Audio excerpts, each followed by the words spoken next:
Right Shyam గారు, ప్రస్తుతం మనకి అక్కడ హైకోర్టు దగ్గర ఉన్న ప్రస్తుత పరిస్థితిని మనకి వివరించడానికి మా ప్రతినిధి ప్రవీణ్ లైవ్ లో సిద్ధంగా ఉన్నారు. ప్రవీణ్ చెప్పండి, ప్రస్తుతం అక్కడ హైకోర్టు దగ్గర ఎటువంటి ఉత్కంఠకర పరిస్థితులు కనిపిస్తున్నాయి మనకి? అయితే హైకోర్టు దగ్గర మొత్తం టోల్గా కూడా బీసీ సంఘ నాయకులు పెద్ద ఎత్తున వచ్చారు. మరి కాసేపట్లో తీర్పు కూడా అయితే ప్రారంభమైతే మొత్తం తీర్పు రాబోతుంది. వాదనలు కూడా ఏజీ వాదనలు వినిపించవలసి ఉంది.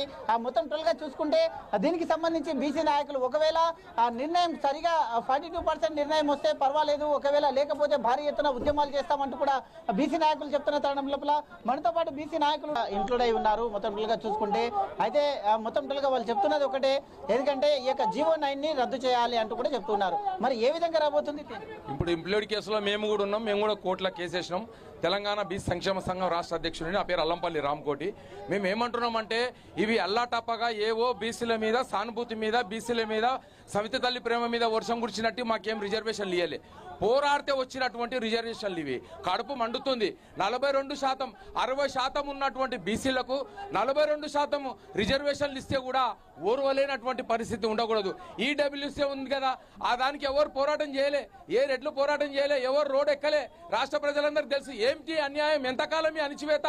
ఓట్లు వేసే యంత్రాలమా మేము? పల్లకిల్లి మోసే బోయిలమా? జిందాబాదులు కొట్టే కార్యకర్తలమా? రాజకీయ బానిసలమా? మీకు ఒత్తిడి చేసుకుంటూ ఉండాలనా? ఎంతకాలం చేయాలి ఇది? చెప్తా ఉన్నా ఖబర్దార్. ఇప్పుడు రెడ్లకు మొత్తం సిగ్గు శరం వస్తుంది. గ్రామాల్లో రెడ్లు తిరగాలంటే, ఒంటరిగా తిరగాలంటే భయపడుతున్నారు. ఎవడు ఎక్కడ కట్టలు తీసుకొని కొడతాడో, ఎవరు ఎక్కడ రాళ్ళు తీసుకొని కొడతాడో. ఎందుకంటే మేము ఇదివరకు మీకు ఈడబ్ల్యూఎస్ఎస్ రిజర్వేషన్లు ఇస్తే మేము కోర్టులో కేసు వేసినామా చెప్పు. మేము అంటే 3% లేనటువంటి మీకు 10% రిజర్వేషన్లు ఇస్తే కూడా గమ్మున ఊరుకున్నాం. మానవతావాదితో ఊరుకున్నాం. మేము మానవత్వం ఉంది మాకు. ఎస్సీ ఎస్టీ బీసీల బడుగు బలైన వర్గాలకు మానవత్వంతో ముందుకు వస్తున్నాం. మేము పోరాడితే వచ్చినటువంటి రిజర్వేషన్లు ఇవాళ హైకోర్టు దగ్గర ఉన్నాం. మేము హైకోర్టులో వేసినటువంటి పిటిషన్ కు ఇవాళ రాష్ట్ర ప్రజలందరూ కూడా ఇక్కడనే నిద్రపోయేటటువంటి పరిస్థితి వచ్చింది. నామినేషన్ వేయాలంటే భయపడుతున్నారు. గ్రామాల్లో జడ్పీటీసీలు, ఎంపీటీసీలు, సర్పంచులు, వార్డు మెంబర్లకు బీసీలకు ఎక్కువ వచ్చినాయి సీట్లు.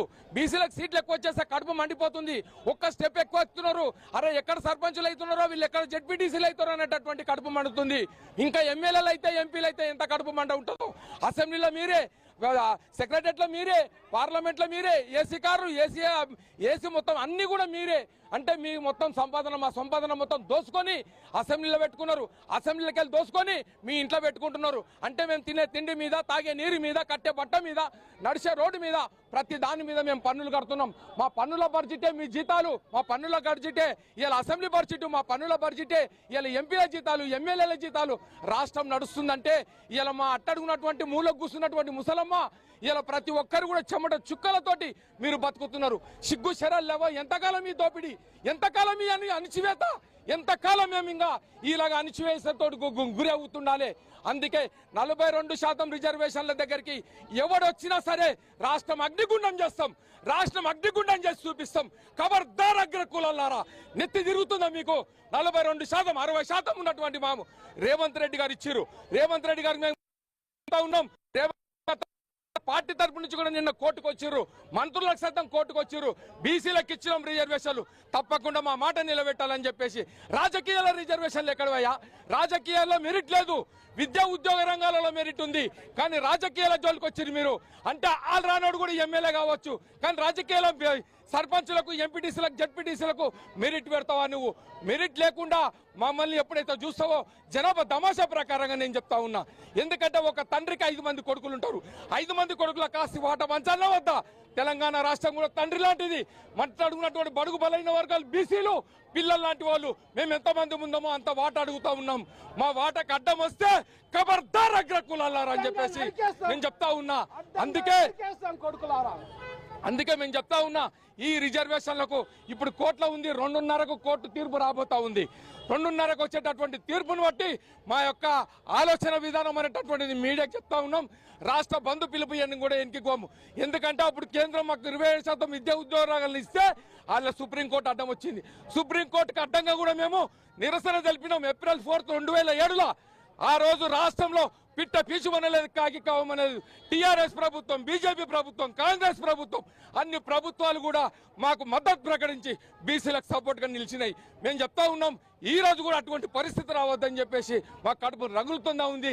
అందుకే ఇటువంటి పరిస్థితి నుంచి విరమించుకోవాలంటే మాత్రం రాష్ట్రంలో కీలకమైనటువంటి పరిణామాలు రావద్దంటే సమగ్రమైనటువంటి తీర్పు రావాలి చట్టం నుంచి. మేము న్యాయమైన తీర్పు అడుగుతున్నాము. ఎందుకంటే ఇలా చట్టంలో మేధావులు కూర్చున్నటువంటి ఇలా మేధావులు హైకోర్టులో ఉన్నటువంటి వాళ్ళు మేధావులు చదువుకున్న వాళ్ళు గొప్పవాళ్ళు బీసీలు 60% ఉన్నామని కుయ్యామోరని మొత్తుకుంటే ఇలా మాకు 42% రిజర్వేషన్లు ఇస్తే కూడా మీకు కడుపు రగులుతుందంటే బీసీల పైన ఎంత కుట్ర ఉందో తెలిపోయిందని చెప్పేసి సభాముఖంగా నేను తెలియజేస్తా ఉన్నా. రెడ్డి జాగృతికి చెందిన వాళ్ళు కూడా ఇంక్లూడ్ అయి ఉన్నారు. వాళ్ళు కూడా పిటిషన్లు దాఖలు చేసి జీవో నంబర్ 9 రద్దు చేయాలని కూడా అంటున్నారు. ఏం చెప్పబోతున్నారు? జీవో నంబర్ రద్దు కావడానికి వీల్లేదు. రెడ్డి జాగృతి కాదు, డైరెక్ట్ ప్రభుత్వమే ఇన్క్లూడ్ అయినా కానీ ఇది మాత్రం జీవో మాత్రం కొనసాగవలసిందే. ఎందుకంటే మీకు తెలుసు, చదువుకున్నటువంటి వాళ్ళు మీ అందరు తెలుసు, రిజర్వేషన్లు మన రాజకీయాలలో రిజర్వేషన్లు లేవు. రాజకీయాల్లో రిజర్వేషన్లు ఎక్కడన్నా కొట్టి చూడండి, మీరు ఎవరినన్నా అడిగి చూడండి, రాజకీయాల్లో రిజర్వేషన్లు లేవు. విద్యా ఉద్యోగ రంగాలలో రిజర్వేషన్లు ఉన్నాయి. మెరిట్ దాంట్లో మెరిట్ ఉంటుంది. దీంట్లో ఎక్కడిది మెరిట్ ఎక్కడిది? అందుకే మేము 60% ఉన్నాం, దేశంలో 65% ఉన్నాం. తెలంగాణలో సమగ్ర సర్వే చేయించిండు కేసీఆర్ గారు. 50 సమగ్ర కర్వి ఒకటే రోజు సర్వే చేయించిండు. 50% పైగా మేము ఉన్నాం. 52%గా ఉన్నామని చెప్పేసి సర్వే తెప్పించుకున్నాడు. మరి 52% రిజర్వేషన్లు ఇవ్వాలి. అయినా కానీ మేము 40% ఇచ్చినా కానీ 42% ఇచ్చినా కానీ మేము మూసుకొని కూర్చున్నాం. ఎందుకంటే ఒక మెట్టెక్కినాం బీసీలు అనుకున్నాం. కానీ ఇలా జెడ్పీటీసీలు, ఎంపీటీసీలు, సర్పంచులు అవుతున్నారంటే వచ్చారని ఆయన ఇంకా వీళ్ళకు కిరీటం వచ్చారని ఆయన అనేటటువంటి ఆలోచనతోటి మా మీద కుట్రమన్నీ కోట్లకు కేసేసారు. ఏమైతుంది కోట్లకు కేసేస్తే మేము ఏలే మా కోట్ల కేసు. ఇప్పటికీ దాదాపు 200 మంది కూడా కేసు మేము రిప్టేషన్ చేయడం జరిగింది. అటువంటి పరిస్థితి రావుకోవద్దు. ఇజ్జత్ పోతుంది, వాళ్ళ విలువలు పోతున్నాయి కోట్ల ముందు మాట్లాడుతుంటుంటే. మేము ఎందుకంటే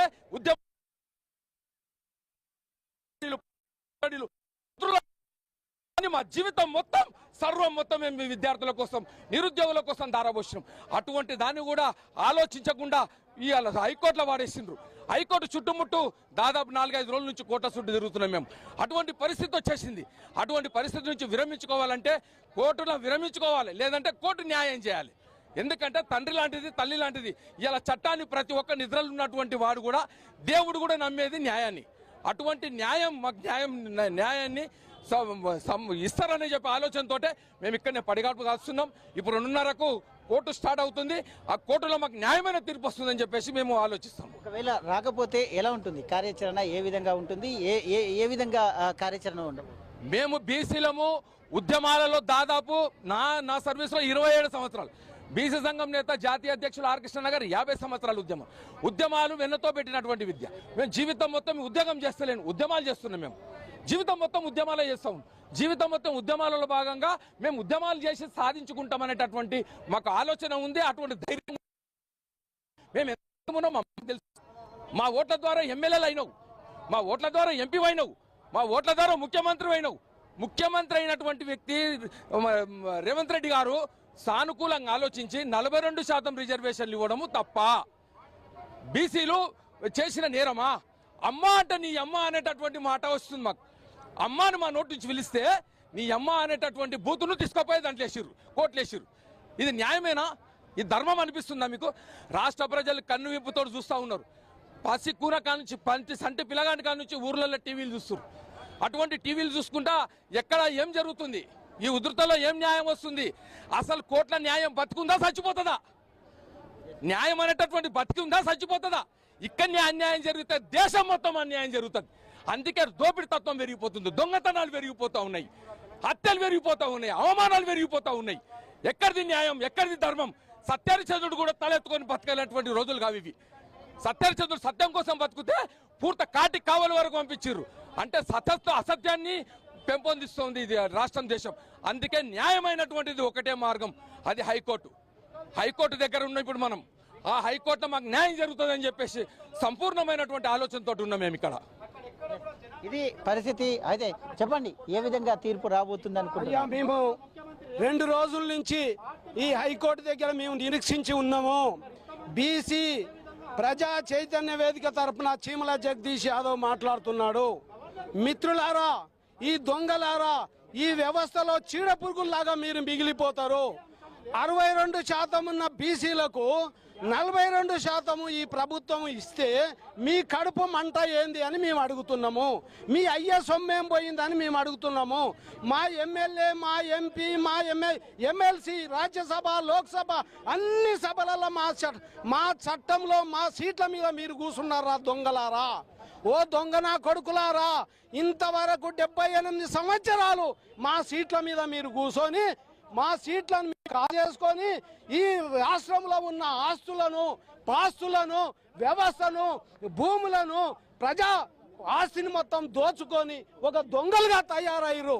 మీకు ఈ ప్రభుత్వం ఇచ్చినటువంటి 42% కూడా మీరు ఒప్పుకోకపోతే ఇక ఖబర్దార్ నా కొడుకులారా, మిమ్మలను అడ్డంగా నరికేసే రోజులు వస్తున్నాయి. మిమ్మల్ని కాళ్ళు చేతులు ఇరుగొట్టవలసిన రోజులు వస్తున్నాయి. నక్సలైట్లు ఎందుకు అవుతున్నారా నా కొడుకులారా? మీ యొక్క బాధలు భరించలేక, మీరు పెట్టిన కబ్జాలు చూడలేక, వాళ్ళ తల్లిదండ్రులను హింసిస్తున్నటువంటి విధానంగా మా పిల్లలందరూ పోయి చెట్లు గుట్లు పట్టుకొని నక్సలైట్లుగా తయారయ్యారు. అందుకనే మిత్రులారా, ఈ